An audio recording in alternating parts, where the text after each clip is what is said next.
کہ اس حادثے کو میں نے زحمت کی بجائے رحمت میں بدلتے دیکھا ہے۔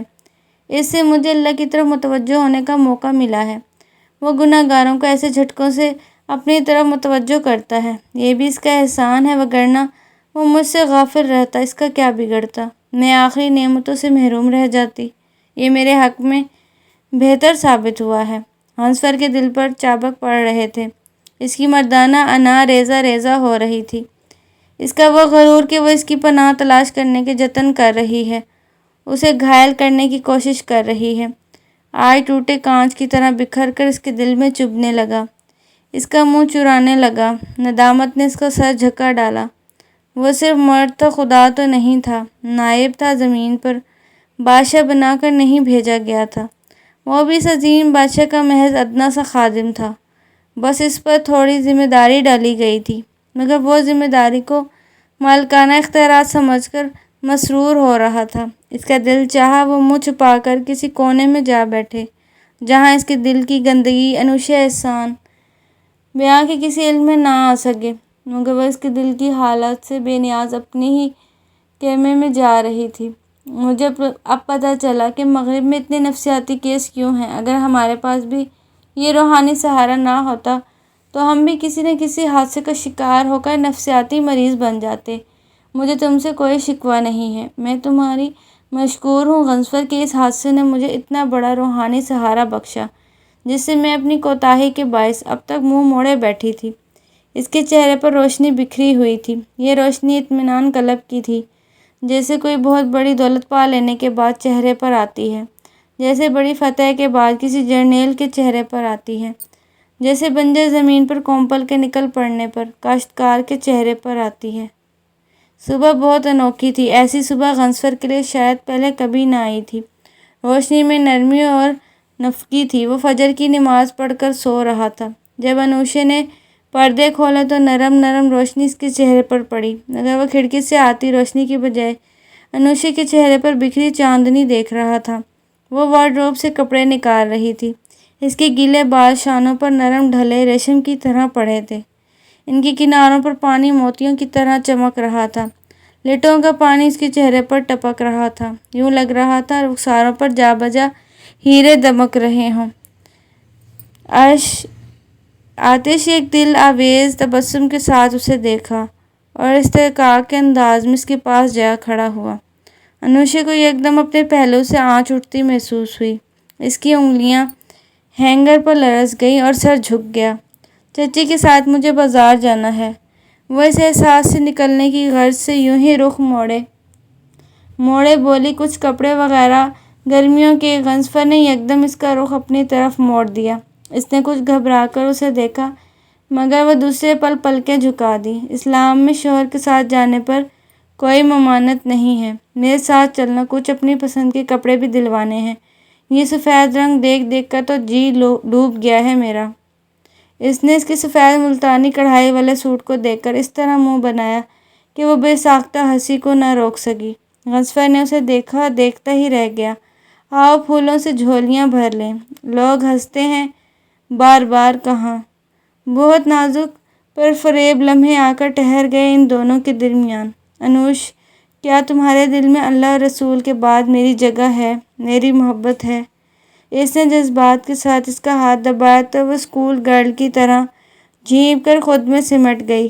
خامیاں تو ہر بشر میں ہوتی ہیں نا انوشی، فرشتے کا دعویٰ تو کوئی نہیں کر سکتا۔ تم میری خامیوں سمیت مجھے قبول کرو گی نا؟ اس نے اس کی طرف سمت آج سے دیکھا تو ایک شرم بھری مسکراہٹ انوشے کے رخساروں پر اتر آئی۔